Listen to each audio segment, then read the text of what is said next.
The last person to see Kaylee Russell alive was a gas station clerk in Fort Collins, Colorado. It was September 14, 2024, just after 9 o'clock at night.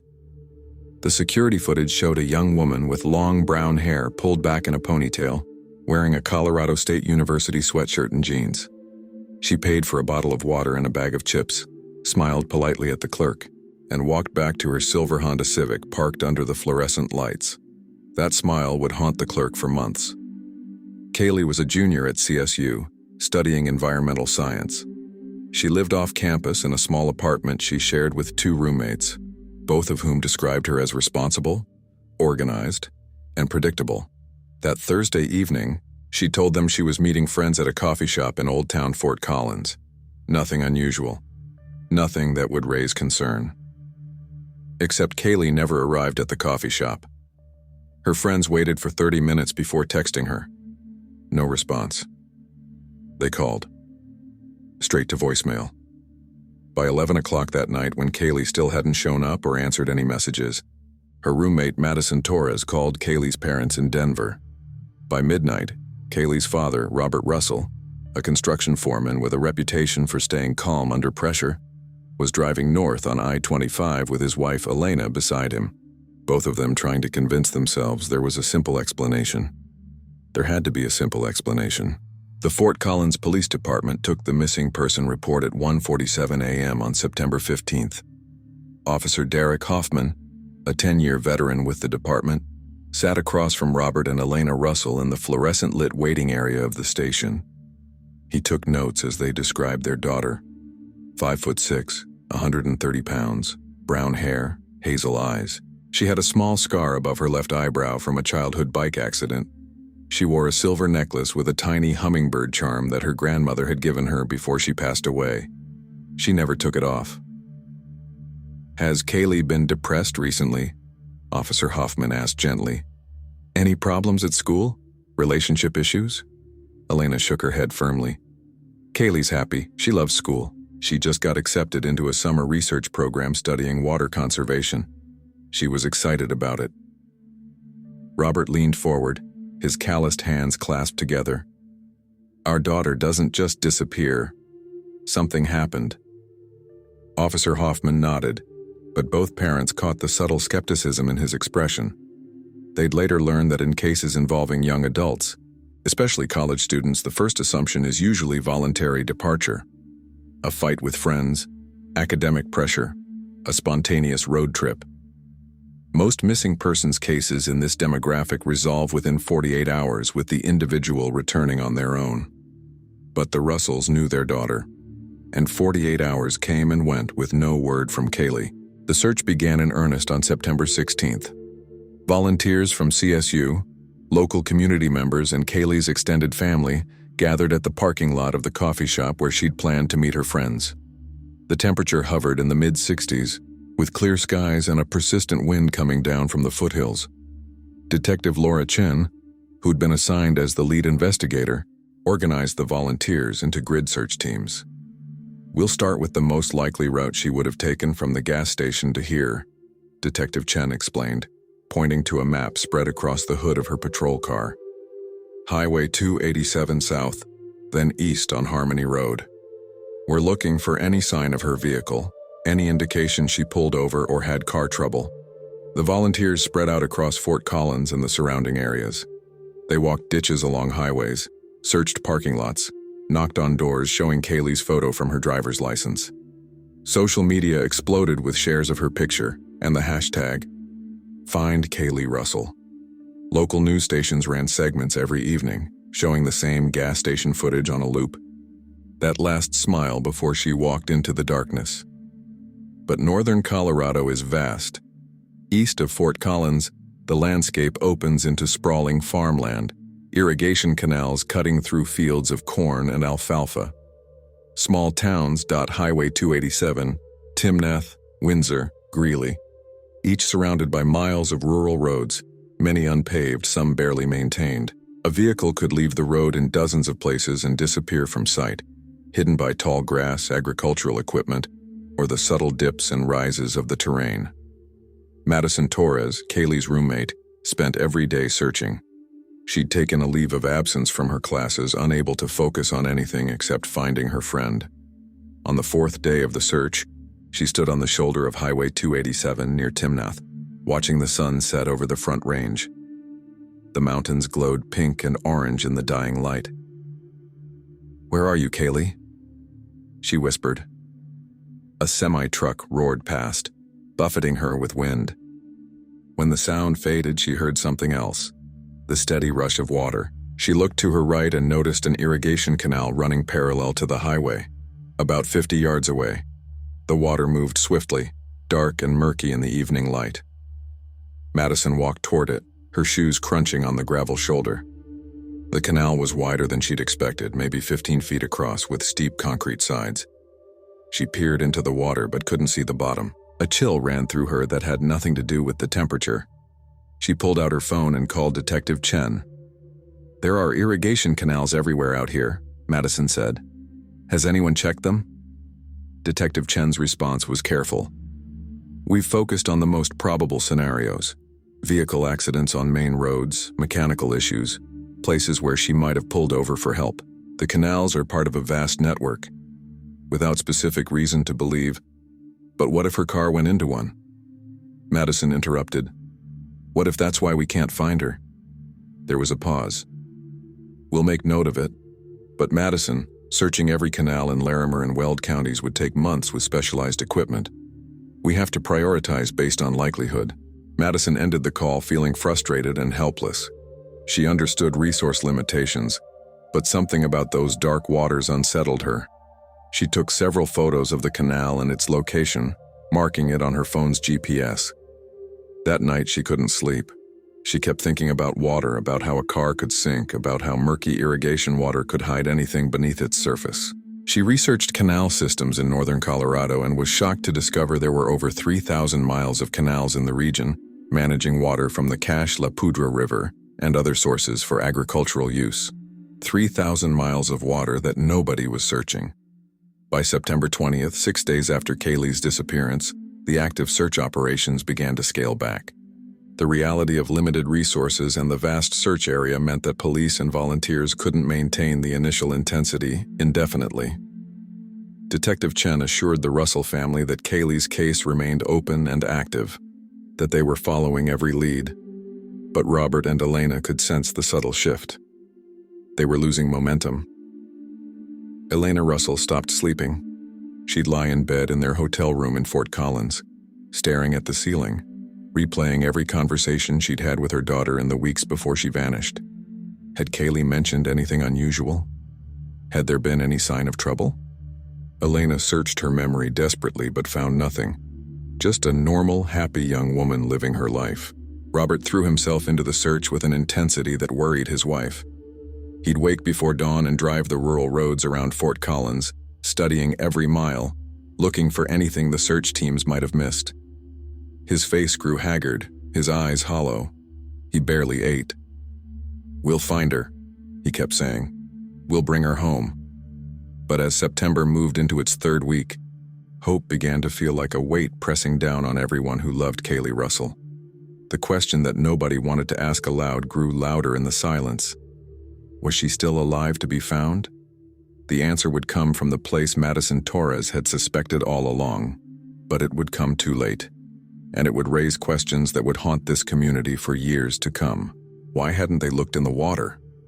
The call came into the Larimer County Sheriff's Office at 2:17 p.m. on September 22nd, 8 days after Kaylee Russell disappeared. An irrigation district worker named Miguel Santos had been performing routine maintenance checks along the Pleasant Valley Canal near Timnath when he noticed something that made his stomach drop. A glint of metal beneath the murky water, about 30 feet from the canal bank. Miguel had worked for the Northern Colorado Water Conservancy District for 12 years. He knew every inch of the canal system, knew how the water flowed, knew where debris accumulated after storms. But this wasn't debris. The shape was too regular, too large.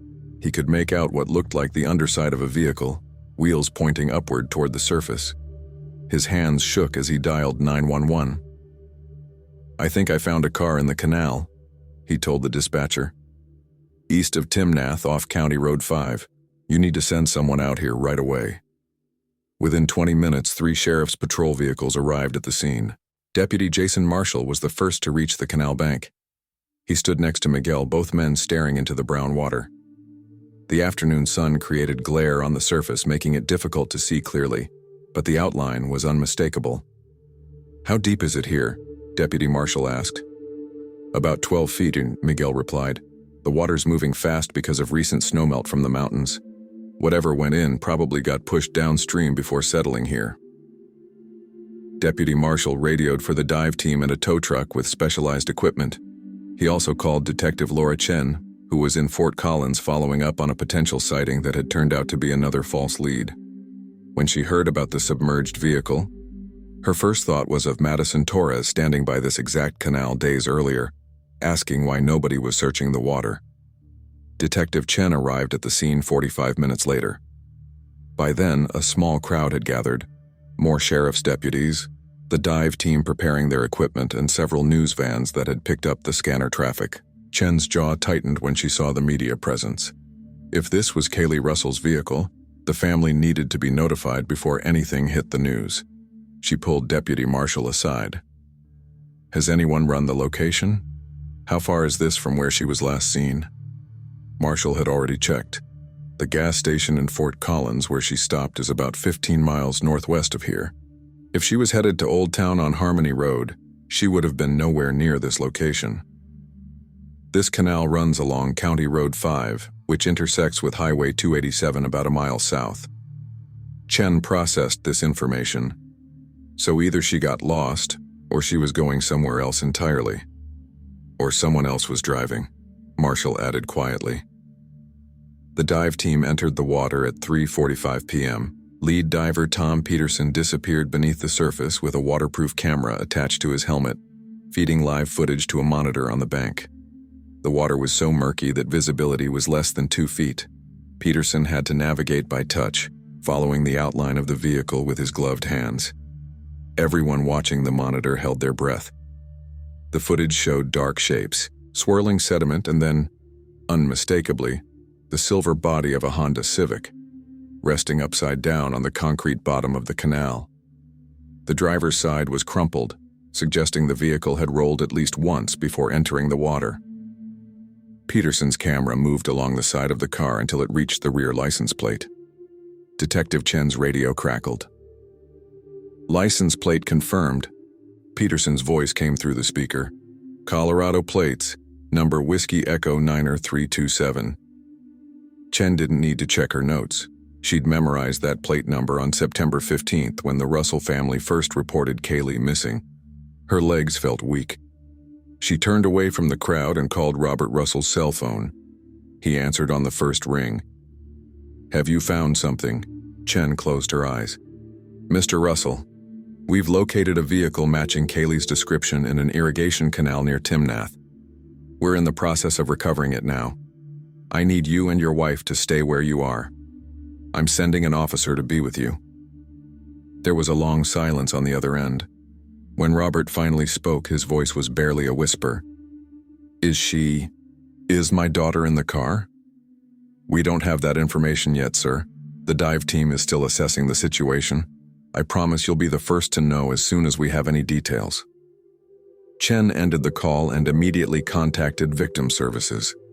Whatever they found in that car, the Russell family would need support. She'd seen too many cases like this, knew too well how the discovery of a body transformed grief from a desperate hope into a devastating finality. The recovery operation took nearly 3 hours. The tow truck had to position itself carefully on the canal bank, while the dive team attached cables to the submerged Honda. The water was moving fast enough that the divers had to fight the current with every movement. Twice, cables slipped and had to be reattached. The sun moved lower in the sky, casting long shadows across the scene. News helicopters circled overhead. Detective Chen wanted to order them away, but knew she had no authority over airspace. She could only hope the Russell family wasn't watching the live coverage on television. At 6:32 p.m., the tow truck's engine roared to life. The cables went taut. Slowly, inch by inch, the silver Honda emerged from the water. Brown liquid poured from every opening. The wheel wells, the door seams, the shattered driver's side window. The vehicle was upside down, the roof crushed, all the windows except the rear windshield destroyed.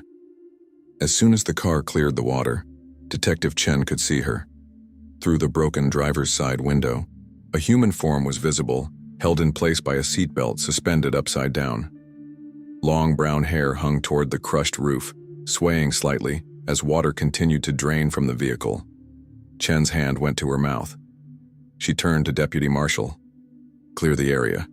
Media stays back at least 200 yards. Get tarps up around the vehicle immediately." The next 30 minutes were controlled chaos.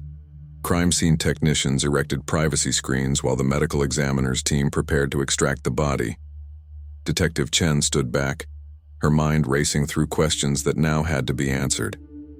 How did Kaylee's car end up in this canal? The road was at least 50 yards away across rough terrain.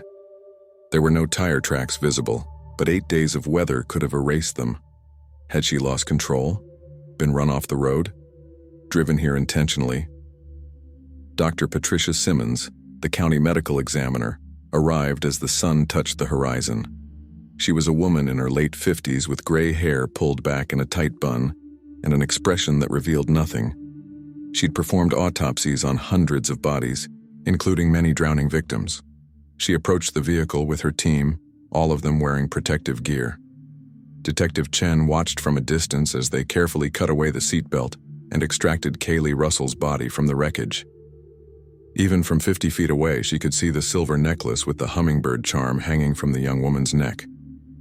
Dr. Simmons performed a preliminary examination at the scene, documenting injuries and the body's condition.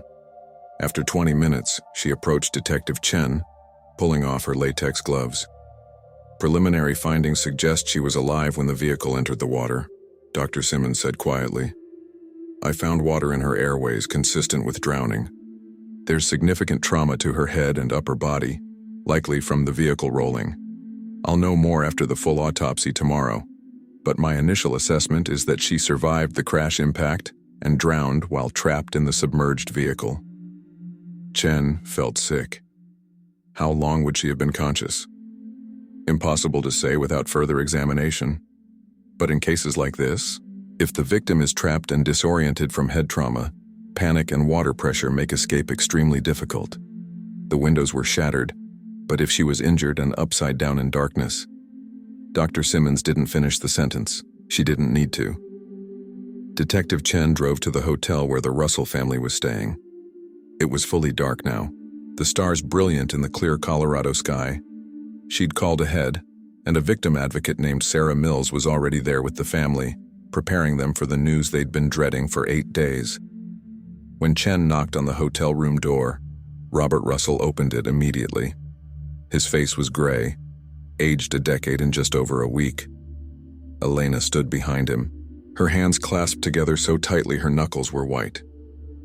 "We found Kaylee," Chen said softly. "I'm so very sorry. She was in her vehicle in the canal.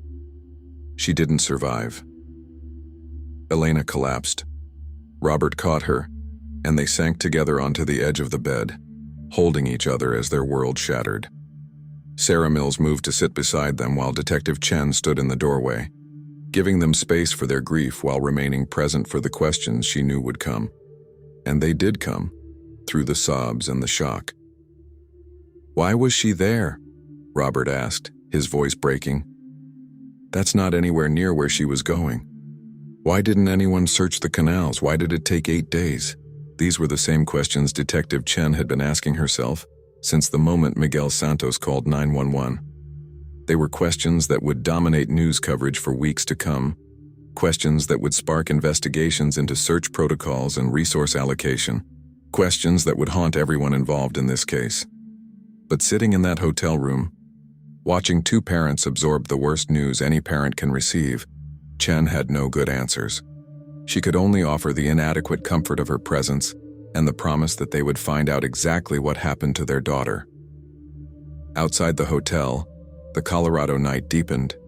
In Timnath, crime scene lights illuminated the Pleasant Valley Canal, where Kaylee Russell had spent the last 8 days of her life underwater, waiting to be found. The autopsy report arrived on Detective Laura Chen's desk at 9:15 a.m. on September 24th. She'd been awake since 4 in the morning, unable to sleep, her mind cycling through the timeline of Kaylee Russell's disappearance and the questions that multiplied with each passing hour. She poured herself a third cup of coffee before opening the manila folder that contained Dr. Patricia Simmons' findings. The official cause of death was drowning, but the details painted a horrifying picture of Kaylee's final moments. Dr. Simmons had found water in Kaylee's lungs, stomach, and sinuses, definitive proof that she'd been alive and breathing when the Honda Civic went into the canal. The head trauma was significant, a fractured skull above the right temple, consistent with impact against the driver's side window frame during the rollover. There were also bruises on her arms and chest from the seatbelt and steering wheel, but it was the timeline that made Chen's blood run cold. Based on the condition of the body and environmental factors, Dr. Simmons estimated that Kaylee had survived in the submerged vehicle for anywhere from 15 minutes to half an hour before losing consciousness and drowning. 15 to 30 minutes, trapped upside down in darkness, water rushing in, injured and disoriented, probably screaming for help that would never come. Chen set down the report and stared at the wall of her office. On it was a map of northern Colorado with colored pins marking key locations: the Fort Collins gas station where Kaylee was last seen alive, the coffee shop where she never arrived, her apartment, and now the Pleasant Valley Canal. She'd drawn lines between them, trying to understand the route Kaylee had taken that night. Nothing made sense. The coffee shop was northwest of the gas station, an easy 15-minute drive through well-lit streets. The canal was southeast, in the opposite direction, down Highway 287 toward Timnath. To reach that location, Kaylee would have had to make a deliberate choice to drive away from her destination, then leave the highway and navigate rural roads in the dark. Why? Detective Chen's phone rang. It was Deputy Jason Marshall. "We've got something from the vehicle analysis. You're going to want to see this." 20 minutes later, Chen stood in the county impound garage where Kaylee's Honda Civic had been transported after its recovery. The car sat on blocks, still dripping canal water onto the concrete floor. A forensic technician named David Ortiz was crouched beside the driver's side, examining the crushed door frame with a magnifying glass. "What did you find?" Chen asked. Ortiz stood up, his knees cracking. He was in his 40s, with graying hair and the meticulous manner of someone who'd spent decades studying the stories that vehicles could tell. "Two things. First, look at the tire treads." He led Chen to the rear of the vehicle and pointed to the exposed tires. "These are nearly bald. The legal minimum tread depth in Colorado is 2/32 of an inch. These are at 1/32, maybe less. In wet conditions, these tires would have almost no traction." Chen made a note. "Was it raining that night?" "No, but here's where it gets interesting." Ortiz moved to the front of the vehicle. "Look at the damage pattern on the hood and front bumper. This wasn't a straight plunge into the canal. The vehicle rolled at least twice, possibly 3 times before entering the water. And based on the trajectory analysis and where it came to rest, I believe it left the road somewhere near the intersection of County Road 5 and County Road 48. Chen pulled out her phone and checked the map. "That's almost a mile from where the car was found in the canal." "Correct. The current is strong in that section. The vehicle would have been pushed downstream before settling where Mr. Santos discovered it. But here's what bothers me." Ortiz ran his hand along the crushed driver's side. "The initial impact that caused the rollover. There's paint transfer here. Dark blue, possibly black. This vehicle was struck by another vehicle before it left the road." The garage suddenly felt colder. Chen leaned in closer, examining the scrape marks Ortiz was indicating. They were subtle, easily missed in the initial recovery chaos, but unmistakable once you knew to look for them. "Are you saying someone hit her car and forced her off the road?" "I'm saying there was contact between her vehicle and another vehicle. Whether it was intentional, accidental, or part of some kind of road rage incident, that's your department. But Kaylee Russell didn't simply lose control and drive into that canal. She was hit first." Chen immediately called the office and requested a review of all traffic cameras and security footage from businesses along Highway 287 and the surrounding rural roads on the night of September 14th. She also contacted the Colorado State Patrol to check for any reports of aggressive driving or road rage incidents in the area that evening. While waiting for the data to come back, Chen drove out to the location where Ortiz believed Kaylee's car had left the road. County Road 5 was a two-lane rural highway with no shoulders, flanked by irrigation ditches on both sides. At the intersection with County Road 48, there were no streetlights, no houses nearby, nothing but dark fields stretching toward the mountains in the distance. Chen stood at the intersection, trying to reconstruct what had happened. It was mid-morning now, with clear visibility and light traffic. But at 9:30 on a Thursday night, this road would have been pitch black, isolated, a place where anything could happen without witnesses. She walked the shoulder, looking for any evidence that might have been missed: broken glass, plastic fragments from a vehicle, tire marks. The ground was hard-packed dirt and gravel, making tracks difficult to identify. 8 days of wind and weather had erased most traces of what had occurred here. But 50 yards from the intersection, Chen found something. Caught in a clump of dried grass near the irrigation ditch was a small piece of black plastic, no bigger than a credit card. She photographed it in place, then carefully bagged it as evidence. It looked like a fragment from a vehicle's side mirror or bumper trim. Her phone buzzed with a text from the department. They'd pulled footage from 3 traffic cameras and 2 business security systems along Highway 287. Chen hurried back to her vehicle and drove to the station, her mind racing with possibilities. In the department's conference room, tech specialist Marcus Webb had already compiled the footage onto a single timeline. Chen sat down as he played it for her, narrating as the images flickered across the screen. This is from a gas station camera at the intersection of 287 and Harmony Road, about 3 miles north of where you believe the accident occurred. Timestamp shows 9:23 p.m. on September 14th. The grainy footage showed Highway 287 with occasional vehicles passing. Then a silver Honda Civic appeared, heading south. Even in the poor quality video, Chen could make out a single occupant, the driver. "That's Kaylee," Chen said quietly. "Watch what happens next," Webb said. 15 seconds after the Honda passed, another vehicle appeared on screen, also heading south. It was a dark-colored pickup truck, possibly a Ford F-150 or Chevrolet Silverado. The image quality made it impossible to read the license plate or identify specific features, but one thing was clear. The truck was traveling significantly faster than other traffic, and it was following the same route as Kaylee's Honda. "Could be a coincidence," Webb said. "But wait, there's more." He pulled up footage from a farm equipment dealership 2 miles south. The timestamp was 9:27 p.m. Again, the silver Honda appeared, still traveling south on 287. And again, less than 20 seconds later, the dark pickup truck followed. "The truck is staying close to her," Chen observed. "Too close for random traffic." "There's one more piece." Webb pulled up a final clip. This one from a home security camera at a property near the intersection of County Road 5 and 287. The timestamp showed 9:31 p.m. The Honda appeared, but this time its brake lights flashed repeatedly. The vehicle slowed dramatically, almost to a stop before turning east onto County Road 5.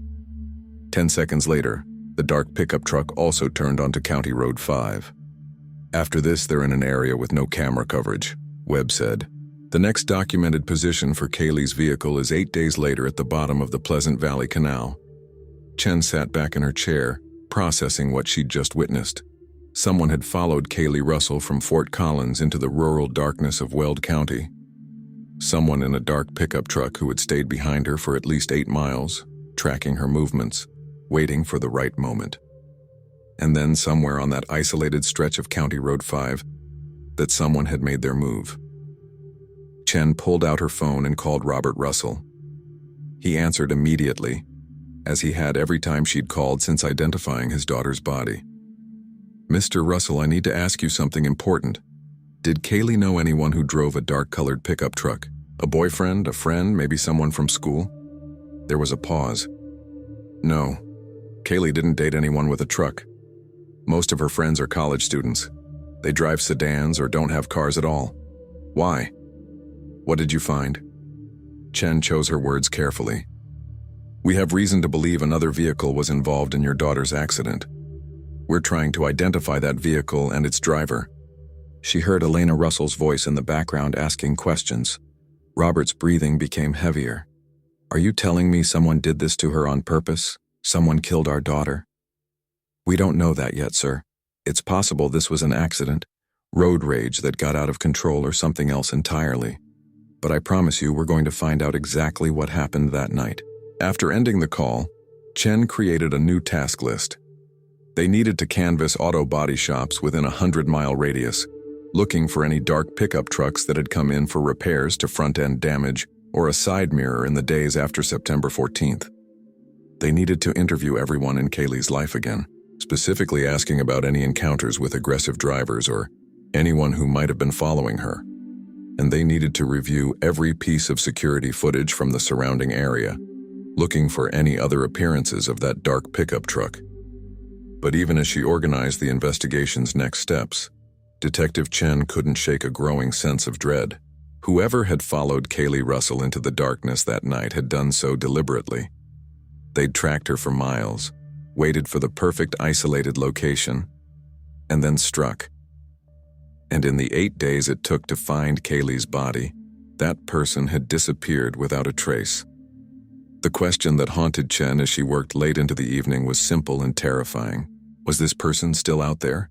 And if they'd done this to Kaylee Russell, had they done it to others? The Pleasant Valley Canal stretched for miles through northern Colorado, dark water flowing silently through the night. How many other secrets might it be hiding? The break in the case came from an unexpected source.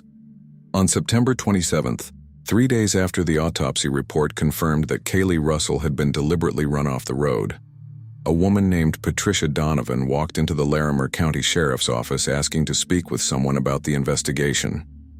Patricia was 72 years old, a retired school teacher who lived on a small property near the intersection of County Road 5 and County Road 52, about 2 miles from where Kaylee's car had entered the canal.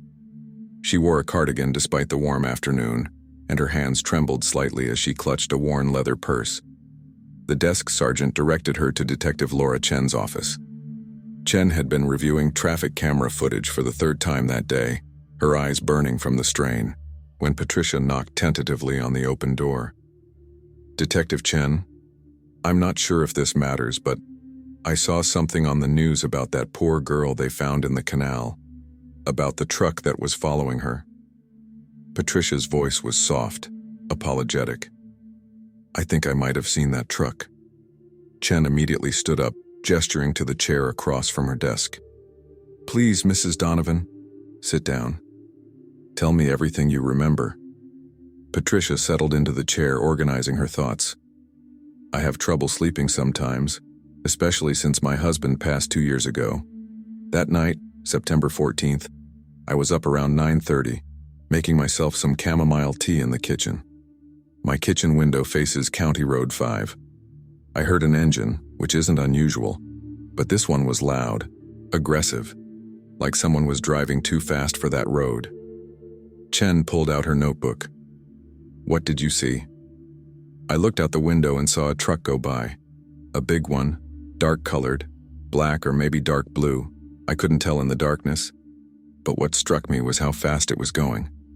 We get a lot of farm trucks on that road, but they drive careful because of the curves and the ditches.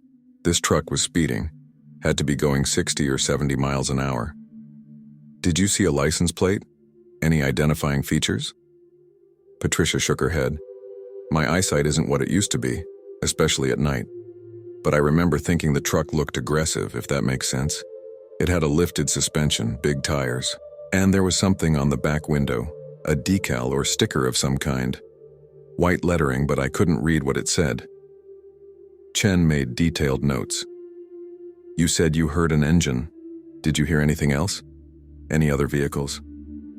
Well, that's the thing. Patricia leaned forward. Maybe a minute or two before the truck, I heard a different engine. Quieter, smaller. I didn't look out the window for that one, but now I'm wondering if it was that girl's car. Is there anything else you remember about the truck? Even small details could be important. Patricia thought for a long moment. The headlights. I remember they were very bright, those LED lights that are so popular now. They lit up my whole kitchen when the truck went past, and after it passed, I heard the engine rev even louder, like the driver was accelerating. Then nothing. I went back to making my tea. Chen felt a chill run down her spine. Patricia had likely witnessed the moments just before Kaylee was forced off the road, perhaps even heard the collision itself in the distance. Mrs. Donovan, this information is extremely valuable. I'm going to need you to work with a sketch artist to try to recreate what you saw. And I need to ask, did you see this truck return? Pass back the other direction? No, I went to bed around 10:30. If it came back after that, I wouldn't have heard it. After Patricia left with contact information and an appointment scheduled with the department's forensic artist, Chen immediately called a team meeting. Within an hour, she had Deputy Marshal Marcus Webb from Tech Support and Officer Sarah Mills from Victim Services gathered in the conference room. Chen wrote on the whiteboard, dark pickup truck, lifted LED headlights, white decal on rear window. We're looking for a modified pickup, probably a Ford F-150, Chevy Silverado, or Ram 1500, based on the size description. Dark colored, possibly black or dark blue. The owner is likely male given the statistics on truck ownership and the aggressive driving behavior. The vehicle has aftermarket modifications, lifted suspension and LED headlights, which suggests someone who's invested money in customizing their truck. Deputy Marshal added, those modifications narrow it down. We should contact local truck accessory shops, see who's had recent work done on dark-colored pickups matching this description. Already on it, Webb confirmed. I'm also running through motor vehicle registrations for Larimer and Weld counties. There are about 15,000 pickup trucks registered in our area. But once we filter for color and approximate year based on the LED headlights, which became standard on higher trim levels around 2018, we can narrow that list considerably. Chen turned to Officer Mills. Sarah, I need you to reach out to Kaylee's friends, classmates, professors, everyone in her life. Show them the description of this truck. See if anyone remembers seeing it around campus, in parking lots, anywhere Kaylee might have been. Over the next 48 hours, the investigation intensified. The forensic artist worked with Patricia Donovan to create a composite sketch of the truck, including the approximate position of the white rear window decal. When the sketch was released to local news stations, the tip line exploded with calls. Most were dead ends, people reporting every dark pickup truck they saw, neighbors settling old grudges, conspiracy theorists with elaborate theories. But one call, which came in at 11:47 p.m. on September 28th, stood out. The caller was a young woman named Jessica Reeves, a sophomore at Colorado State University. She was hesitant, her voice shaky, but her information was specific. I think I know who drives that truck, Jessica told the operator. His name is Brandon Holloway. He graduated from CSU last year. He used to hang around campus sometimes, even after graduating. I've seen him at parties, at the library. He drove a black lifted Ford F-150 with a white decal on the back window that said, "No fear," or something like that. The operator asked, "Did you know him personally?" "Not really, but a lot of girls thought he was creepy. He'd show up places where he wasn't invited, just watching people. My roommate said he followed her to her car once after a party. She reported it to campus security, but I don't know if they did anything about it." Detective Chen received the call log at midnight. She immediately ran Brandon Holloway's name through the system. What she found made her pulse quicken. Brandon Holloway, age 24, lived in an apartment complex in Greeley, about 30 minutes from Fort Collins. He had no criminal record, but campus security had received 3 complaints about him in the previous year, all from young women who reported that he made them uncomfortable by appearing in places unexpectedly or staring at them for extended periods. No charges had ever been filed because he'd never made direct threats or physical contact. Most significantly, Brandon Holloway owned a 2019 Ford F-150, black, with customized suspension and aftermarket LED headlights. The vehicle was registered in his name, with a Greeley address. Chen didn't sleep that night. She spent hours building a case file on Brandon Holloway, pulling together everything she could find. His social media accounts were sparse but revealing. Multiple photos of his truck from various angles, showing off the modifications. And clearly visible in several photos was a white decal across the rear window that read, "No Fear," in aggressive lettering. By 6 a.m. on September 29th, Chen had obtained a search warrant for Brandon Holloway's apartment and vehicle. She assembled a team that included Deputy Marshal, 2 additional officers, and a forensic technician. They drove to Greeley as the sun rose over the plains, painting the sky in shades of orange and pink. Brandon Holloway's apartment complex was a rundown 2-story building with peeling paint and a parking lot full of potholes. His black F-150 was parked in spot 214, gleaming despite the shabby surroundings. Chen felt her stomach tighten as she approached it. The truck matched Patricia Donovan's description perfectly. The team knocked on apartment 214 at 6:45 a.m. Brandon Holloway answered the door in sweatpants and a t-shirt, his hair disheveled from sleep. He was tall, maybe 6'2", with a lean build and pale skin. His eyes widened when he saw the badges. "Brandon Holloway?" Chen asked. "Yeah, that's me. What's this about?"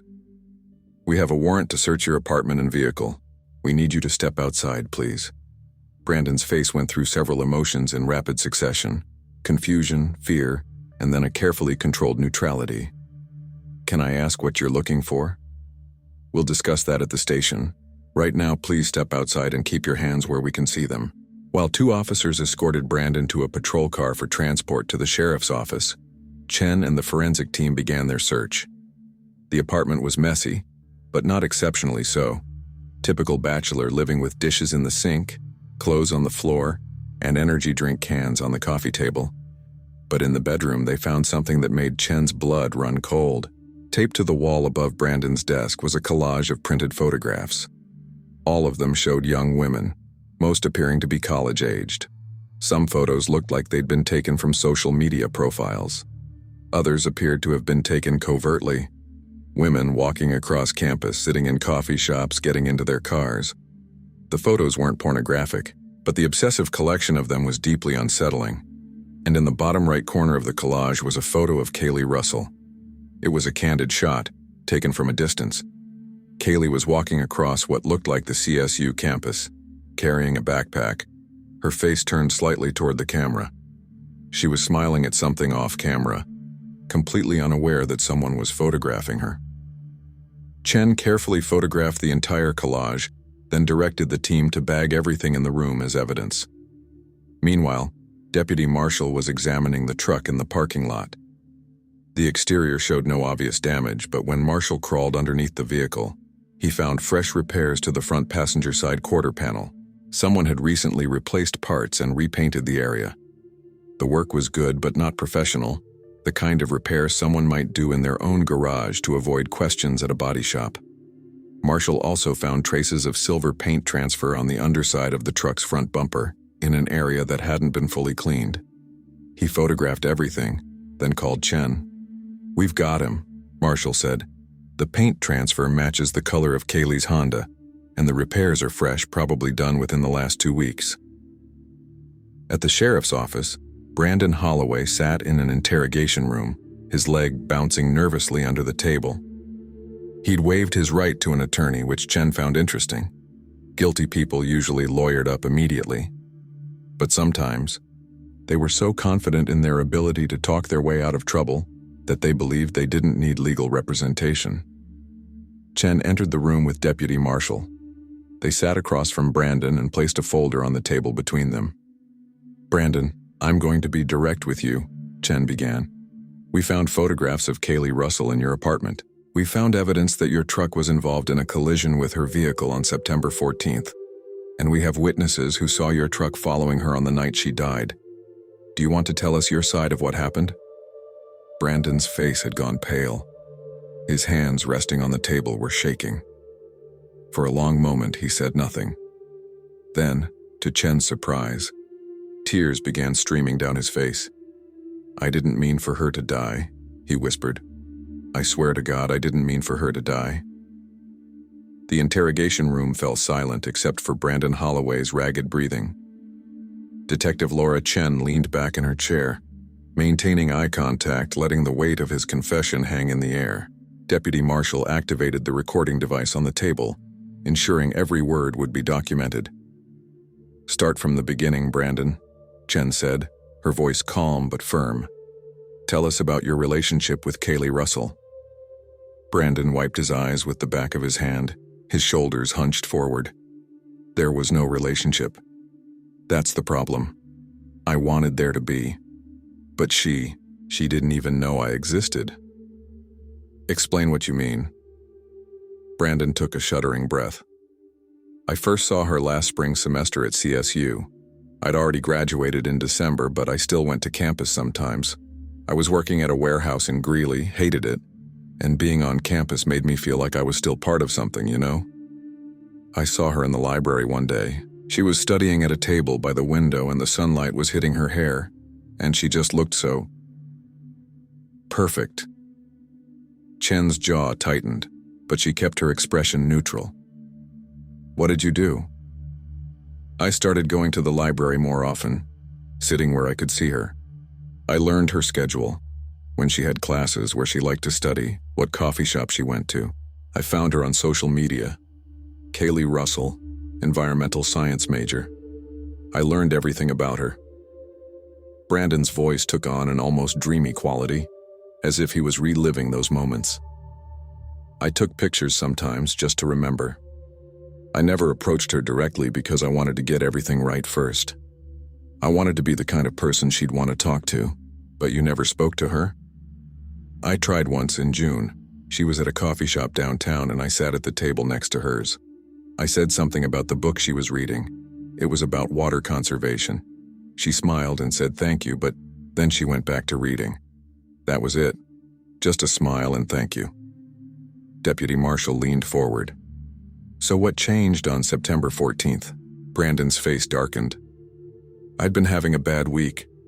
My boss at the warehouse was on my case, threatening to fire me because I'd been late a few times. I was living in that shitty apartment, barely making rent. And I kept thinking about Kaylee, about how perfect her life seemed. I decided I needed to talk to her again. Really talk to her this time." "You followed her that night," Chen stated. "I knew she'd be at that gas station on 287. She stopped there every Thursday around 9 p.m. I'd seen her do it before. So I waited in the parking lot until she came out. I was going to approach her, introduce myself properly, maybe ask if she wanted to get coffee sometime. But you didn't approach her at the gas station." Brandon shook his head. "She got in her car too fast. I panicked. So I followed her, thinking I'd get another chance when she stopped somewhere else. But she didn't stop. She just kept driving south on 287 away from town. I didn't understand where she was going." Chen pulled out a map and spread it on the table. "Show me the route you followed." Brandon traced his finger along Highway 287, from Fort Collins toward Timnath. "I stayed back at first. Didn't want to scare her. But then she started driving weird, slowing down, speeding up like she was lost or looking for something. When she turned onto County Road 5, I followed. I thought maybe she was going to meet someone, and I got angry thinking about her with some other guy." "What happened on County Road 5? Brandon's hands balled into fists on the table. "It's dark out there. No streetlights. I got closer to her car because I didn't want to lose her in the darkness. My headlights were bright. I'd just installed new LEDs, and I could see her looking in her rearview mirror. She knew someone was behind her. She started driving faster." "You were chasing her?" "No, I was following, but I wasn't trying to scare her. I just wanted to talk. But she kept speeding up, and I had to speed up to stay with her. Then she hit her brakes suddenly and I almost rear-ended her. I swerved to avoid her, but my truck clipped the side of her car." Chen felt her pulse quicken. "You struck her vehicle." "It was an accident. I didn't mean to hit her, but when I did, her car spun out. I saw her brake lights flash, saw her trying to correct the steering, but the road was narrow and there was no shoulder. Her car went sideways, then it started rolling. It rolled twice, maybe 3 times, and then it just disappeared." "Disappeared?" Brandon's voice broke. It went down the embankment toward the canal. I heard the splash. I pulled over and got out of my truck, ran to where her car had gone over. It was so dark I could barely see anything, but I heard the water. I knew she'd gone into the canal. Deputy Marshal's voice was hard. What did you do then? I panicked. I grabbed my phone to call 911, but then I thought about everything. The following her, the collision, the photos in my apartment. I thought they'd say I did it on purpose, that I murdered her. So I stood there in the darkness listening to the water, and I couldn't move. I was paralyzed. How long did you stand there, Brandon? Chen asked, her voice colder now. I don't know. Maybe 5 minutes, maybe 10.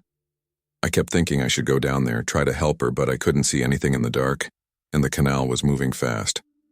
I didn't even know if she was still in the car or if she'd gotten out. And then I just got back in my truck and drove home. The room was silent. Chen stared at Brandon Holloway, processing what he'd just admitted. He'd struck Kaylee Russell's car, witnessed it roll into the canal, heard the splash as it entered the water, and then driven away without calling for help. While Kaylee drowned in darkness, trapped and terrified, Brandon had been standing on the road above, close enough to hear but choosing to do nothing. Let me make sure I understand, Chen said slowly. You knew Kaylee's car was in the water. You knew she was likely injured from the rollover. And you left her there. I was scared. Brandon's voice rose. I wasn't thinking straight, I just wanted to get away. When I got home, I convinced myself that maybe she'd gotten out, maybe she was okay. I checked the news constantly, waiting to hear that she'd been found safe. But days went by and there was nothing. Then the search started, and I realized she was missing, that they couldn't find her. Why didn't you come forward then? Marshall demanded. Because I'd waited too long. How could I explain leaving the scene? How could I tell them I knew where she was but hadn't said anything? Every day that passed made it worse. I kept thinking they'd find her on their own, that someone else would discover the car. Chen's hands clenched under the table. So while Kaylee's parents were searching desperately for their daughter, while volunteers were walking miles looking for any trace of her, you knew exactly where she was. You knew she was in that canal. And you said nothing. Brandon covered his face with his hands. I know it was wrong. I'll never forgive myself. Tell me about the repairs to your truck, Chen said. Brandon lowered his hands. There was damage to the front passenger side from the collision. Scraped paint, a dented quarter panel. I ordered parts online and fixed it myself in my apartment parking lot. I did it 2 days after it happened. I thought if I just made everything look normal, nobody would connect me to the accident. You're not a stupid person, Brandon. You graduated from college. You understand cause and effect. So help me understand. When you heard that splash, when you knew Kaylee's car had gone into the water, did you believe she was dead? Brandon was quiet for a long moment. When he spoke, his voice was barely audible. I didn't know. I hoped she was okay. But yeah, part of me knew she probably wasn't. Chen leaned forward, her voice sharp. The medical examiner estimates that Kaylee survived for 15 to 30 minutes after her car entered the water. She was conscious, trapped, trying to breathe. If you had called 911 immediately, there's a chance, a real chance, that emergency responders could have reached her in time. Dive teams could have been there in 20 minutes. But you didn't call. You stood there listening, then you drove away. You chose your own freedom over her life. Brandon began sobbing, his whole body shaking. I know I killed her. I have to live with that forever. No, Deputy Marshall said coldly. You don't get to rewrite this as some tragic accident you have to live with. You stalked Kaylee Russell for months. You followed her on an isolated road. You struck her vehicle. And then you abandoned her to die alone in the dark. This isn't just vehicular manslaughter, this is depraved indifference to human life. Over the next several hours, Brandon Holloway provided a full written statement. He drew maps showing the exact location where the collision occurred, described the modifications to his truck, and admitted to taking the photographs found in his apartment. He acknowledged that he'd never had any legitimate relationship with Kaylee and that his behavior constituted stalking. By 3:00 p.m. on September 29th, Brandon Holloway was formally arrested and charged with vehicular homicide, leaving the scene of an accident resulting in death, stalking, and evidence tampering. The district attorney's office indicated they would be pursuing additional charges, possibly including second-degree murder, based on the evidence of stalking and the deliberate choice to flee rather than render aid. Detective Chen left the interrogation room feeling emotionally drained. She'd solved hundreds of cases in her career, but few had affected her as deeply as this one. The senseless tragedy of it. A young woman with her whole life ahead of her, killed because a disturbed man couldn't accept that she wasn't interested in him. She drove to the hotel where Robert and Elena Russell were staying. They needed to hear the details directly from her, not filtered through news reports. When she knocked on their door, both parents looked at her with exhausted hope, desperate for answers that might help them understand why their daughter was gone. Chen sat with them for 2 hours, explaining everything they'd discovered. She showed them the timeline, the evidence, the confession. She watched Robert Russell's face turn from grief to rage as he learned that his daughter could have been saved if Brandon Holloway had simply made a phone call. "He just left her there," Robert said, his voice hollow. "She was alive, and he just drove away." "I'm so sorry," Chen said. "I know this doesn't change what happened, but I want you to know that we have strong evidence for multiple serious charges. Brandon Holloway will be held accountable." Elena Russell looked at Chen with red-rimmed eyes. "Will it go to trial? Will we have to hear all of this again in court?" "That's up to the district attorney and Holloway's defense attorney. Given the evidence, there may be a plea deal. But if it goes to trial, yes, you'll likely be asked to testify about Kaylee and the impact her death has had on your family." After leaving the Russell family, Chen drove back to the Pleasant Valley Canal. It was late afternoon now, the autumn sun casting long shadows across the water. She stood at the spot where Kaylee's car had been pulled from the depths, trying to imagine those final moments. The terror, the desperate hope for rescue that never came. Her phone rang. It was Marcus Webb from tech support. "Detective, I've been going through Brandon Holloway's computer that we seized from his apartment. You need to see this. There are files dating back over a year. Photos, videos, detailed notes about Kaylee's daily routines. This wasn't a recent obsession. He'd been stalking her systematically for at least 14 months. Chen closed her eyes, feeling sick. "Send me everything. I want a complete psychological profile built.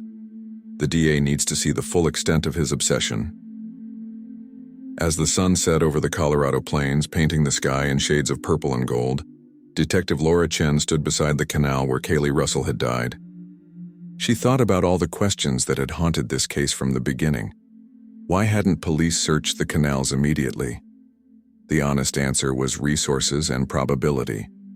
With thousands of miles of irrigation channels in the region, searching them all would have required equipment and manpower that simply weren't available for a routine missing person case. By the time they realized the search needed to expand, 8 precious days had been lost. Would it have mattered if they'd found her sooner? According to the medical examiner, no. Kaylee had died within an hour of the accident. But that didn't change the fact that her body had spent a week underwater while her parents desperately searched, not knowing if she was alive or dead. The case had exposed serious gaps in search protocols, particularly for rural areas with extensive water systems. In response, the sheriff's department was already implementing new procedures: early deployment of sonar equipment, mandatory checks of nearby waterways within the first 48 hours of a missing person report, and better coordination with irrigation district workers who knew the canal systems intimately. But none of those changes would bring Kaylee Russell back to her family. Chen returned to her car as darkness fell completely. Tomorrow, she'd begin preparing the case for trial, ensuring that every piece of evidence was documented, every witness statement verified. She'd work with the district attorney to build a prosecution strong enough that Brandon Holloway would spend decades in prison for what he'd done. But tonight, she just felt tired and sad, mourning a young woman she'd never met, but whose final moments she understood too well. Kaylee Russell had deserved so much better than to die alone and afraid in the cold water of an irrigation canal, while her killer drove away into the night. The trial of Brandon Holloway began on March 3, 2025, 6 months after Kaylee Russell's death. The Larimer County Courthouse was packed with spectators, media representatives, and Colorado State University students who'd known Kaylee or had been disturbed by the case's details. Robert and Elena Russell sat in the front row behind the prosecution table, their faces drawn and aged beyond their years. Brandon Holloway had rejected multiple plea deal offers from the district attorney's office. His defense attorney, a seasoned public defender named Thomas Garrett, had advised him to accept a manslaughter charge with a 20-year sentence, but Brandon insisted on going to trial. He believed, despite all evidence to the contrary, that a jury would understand his actions weren't premeditated murder. District Attorney Michelle Torres stood to deliver her opening statement. She was in her early 40s, with sharp features and a reputation for meticulous case preparation. She'd prosecuted hundreds of cases, but she'd told Detective Chen privately that the Kaylee Russell case had affected her more deeply than any other. "Ladies and gentlemen of the jury," Torres began, her voice clear and strong. "Over the next several weeks, you're going to hear a story about obsession, about entitlement, and about a choice that cost a young woman her life. Kaylee Russell was 20 years old. She was studying environmental science at Colorado State University. She loved hiking in the mountains. She volunteered at a local animal shelter, and she dreamed of working to protect Colorado's water resources. She was kind, intelligent, and full of promise." Torres walked slowly in front of the jury box, making eye contact with each juror. On September 14, 2024, Kaylee stopped at a gas station in Fort Collins. She bought water and snacks. She smiled at the clerk. She got in her car to drive to meet friends. She never arrived. Instead, she was followed by the defendant, Brandon Holloway, a man she'd never spoken to beyond a brief pleasantry months earlier. A man who had been stalking her, photographing her without her knowledge, learning her schedule, and building an obsessive fantasy about a relationship that existed only in his mind. The courtroom was silent. Torres continued. "The evidence will show that Brandon Holloway followed Kaylee Russell for miles that night. His truck equipped with bright LED headlights that illuminated her car from behind, making it clear someone was pursuing her. When Kaylee tried to escape by driving faster, the defendant accelerated. When she turned onto a dark rural road, he followed. And when she was desperately trying to get away from her pursuer, Brandon Holloway struck her vehicle with his truck, causing her car to roll multiple times before plunging into an irrigation canal." Torres paused, letting the image sink in. But that's not the worst part. The worst part is what happened next. Brandon Holloway got out of his truck. He walked to the edge of the embankment. He heard the splash as Kaylee's car entered the water. And then, knowing she was injured, knowing she was trapped, knowing she needed immediate help, he got back in his truck and drove away. He didn't call 911. He didn't try to rescue her. He chose to save himself instead. Robert Russell's shoulders shook. Elena gripped his hand tightly, both of them reliving the nightmare through Torres's words. "The medical evidence will show that Kaylee Russell survived for 15 to 30 minutes in that submerged vehicle," Torres said, her voice heavy with emotion. "She was conscious. She was trying to breathe. She was waiting for help that never came because Brandon Holloway decided his freedom was more important than her life. That's not an accident, ladies and gentlemen. That's depraved indifference. That's murder." Thomas Garrett's defense strategy became clear during his opening statement. He didn't dispute the facts, couldn't dispute them given Brandon's confession, but instead focused on characterizing the incident as a tragic accident compounded by panic rather than intentional homicide. "My client made terrible mistakes," Garrett acknowledged. "Brandon Holloway's behavior toward Ms. Russell was inappropriate and wrong. His decision to follow her that night was wrong. His failure to immediately call for help after the collision was wrong. But wrong doesn't equal murder. What happened on September 14th was a chain of poor decisions made by a socially awkward young man who had no intention of harming anyone." Over the following 3 weeks, the prosecution methodically built its case. Detective Laura Chen testified about the investigation, walking the jury through the timeline and evidence. She described finding the collage of photographs in Brandon's apartment, the fresh repairs to his truck, and the paint transfer that conclusively linked his vehicle to the collision. Marcus Webb testified about the surveillance footage showing Brandon following Kaylee for miles. Patricia Donovan, the elderly witness, described hearing the aggressive engine sounds and seeing the speeding truck pass her house minutes before the collision occurred.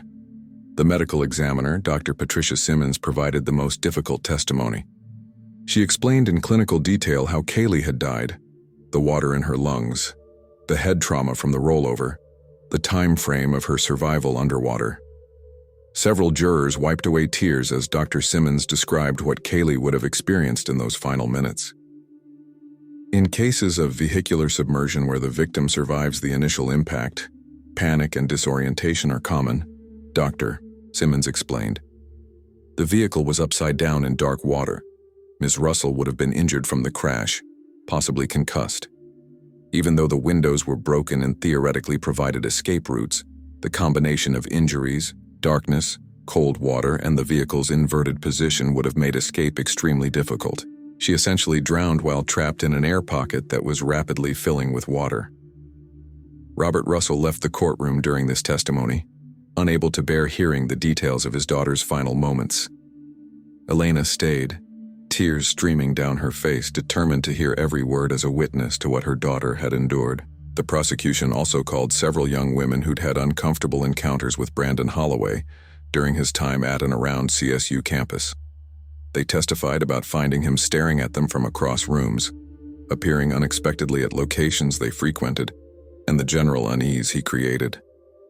"He had this way of looking at you that made you feel like prey," one woman testified, "like you were something he was studying, planning something about. It wasn't normal attraction, it was predatory." When Brandon Holloway took the stand in his own defense, against his attorney's advice, the courtroom fell completely silent. He'd lost weight during his 6 months in jail awaiting trial. His face was pale, his hair cut short, his orange jumpsuit making him look younger and more vulnerable than the confident man in the photos with his truck. Thomas Garrett led Brandon through carefully prepared testimony, emphasizing his lack of criminal history, his social difficulties, and his immediate remorse upon being arrested. But when Michelle Torres began her cross-examination, she methodically dismantled every excuse. "Mr. Holloway, you testified that you never intended to harm Ms. Russell. Is that correct?" "Yes, ma'am, I just wanted to talk to her." Torres approached the witness stand. At 9:30 at night, on a dark rural road, miles from any houses or businesses, you wanted to talk to a woman who'd never expressed any interest in talking to you. "I wasn't thinking clearly." "But you were thinking clearly enough to follow her for 8 miles. You were thinking clearly enough to maintain distance so she wouldn't immediately notice you. You were thinking clearly enough to accelerate when she accelerated. Those all require conscious decision-making, don't they?" Brandon shifted uncomfortably. "I guess so." "And when you heard that splash, when you knew Miss Russell's car had gone into the water, what went through your mind?" Brandon's voice was barely audible. "I was scared." "Scared for Ms. Russell's safety, or scared you'd be caught?" "Both, I suppose." Torres leaned on the witness stand rail. "You had your phone in your pocket, didn't you? 911 was 3 digits away. A call that would have taken 30 seconds to make. Why didn't you make that call, Mr. Holloway?" "I've asked myself that question every day since it happened. I don't have a good answer. I panicked. I froze." "You didn't freeze though, did you? You walked back to your truck. You got in. You drove home. You ordered repair parts online. You spent the next week watching news coverage while Kaylee Russell's parents desperately searched for their daughter. Those aren't the actions of someone who froze. Those are the actions of someone who made a calculated decision to save himself and let Kaylee Russell die." Brandon began crying on the stand, his shoulders shaking. "I'm sorry, I'm so sorry. If I could go back and change it, I would." Torres's voice was ice. "But you can't go back. Kaylee Russell can't go back. She died alone and terrified because you valued your freedom more than her life. No further questions." The defense rested after 2 days, having called only Brandon and a psychologist who testified about social anxiety and poor decision-making under stress. It was a thin defense against the mountain of evidence the prosecution had presented. Closing arguments took place on March 24th. Michelle Torres spoke for 90 minutes, weaving together every piece of evidence into a comprehensive narrative of stalking, violence, and callous abandonment. Thomas Garrett argued for the minimum charges, vehicular manslaughter and leaving the scene, emphasizing the lack of premeditation. The jury deliberated for 7 hours over 2 days. When they returned to the courtroom on March 26th, the forewoman stood to read the verdict. On the charge of second-degree murder, we find the defendant guilty. Elena Russell collapsed into her husband's arms, sobbing. The courtroom erupted in murmurs until the judge called for order. The jury had also found Brandon Holloway guilty of vehicular assault, stalking, and tampering with evidence. When Judge Patricia Morrison asked if he had anything to say before sentencing, Brandon stood, his voice shaking. "I want the Russell family to know how sorry I am. I know that doesn't mean anything, that it doesn't bring Kaylee back. But I think about her every day. I'll think about her for the rest of my life." Robert Russell stood in the gallery. "You don't get to say her name. You took everything from us. You don't get to pretend you care." Judge Morrison sentenced Brandon Holloway to 45 years to life in prison, with eligibility for parole after serving 35 years. He would be 60 years old before he could even apply for release. As Brandon was led away in handcuffs, Detective Laura Chen sat in the back of the courtroom, feeling a complex mix of satisfaction and sadness. Justice had been served, but it felt hollow. Kaylee Russell was still gone, and no prison sentence would change that. After the trial concluded, several advocacy groups used the case to push for improved missing person search protocols, particularly in rural areas with extensive water systems. The Kaylee Russell Act was proposed in the Colorado legislature, mandating early deployment of water search resources in missing person cases and better coordination between law enforcement and irrigation districts. Robert and Elena Russell became advocates for victims' rights and stalking awareness. They established a scholarship fund at CSU in Kaylee's name for environmental science students. They gave interviews to local media, hoping to help other families recognize warning signs of stalking behavior. But privately, late at night in their Denver home, they still struggled with the same haunting questions. What if the police had searched the canals immediately? What if someone had noticed Brandon following Kaylee and intervened? What if Kaylee had taken a different route that night? Detective Chen understood their need to ask these questions, even knowing there were no satisfying answers. She'd worked dozens of cases where tiny decisions or split-second timing made the difference between life and death. The randomness of tragedy was one of the hardest aspects of her job. 6 months after the trial, Chen drove out to the Pleasant Valley Canal on what would have been Kaylee Russell's 21st birthday. A small memorial had been placed at the location where the car was pulled from the water. Flowers, photos, and handwritten notes from friends and classmates. Chen stood beside the canal as the sun set, remembering the young woman in the gas station footage, smiling at the clerk, unaware that her life had minutes left. She thought about all the lives that had been forever altered by one man's obsession, and the terrible choice he'd made on a dark country road. The water flowed past, carrying snowmelt from the mountains toward farmland miles away. It looked peaceful, almost beautiful in the evening light. But Chen would never look at these canals the same way again. She would always know what they could hide beneath their murky surfaces, what secrets they could keep, and how many desperate searches might end at their banks. She placed a single white rose on the memorial and drove back to Fort Collins as darkness fell over northern Colorado, carrying with her the memory of Kaylee Russell and the commitment to ensure that no family would ever have to wait 8 days for answers again.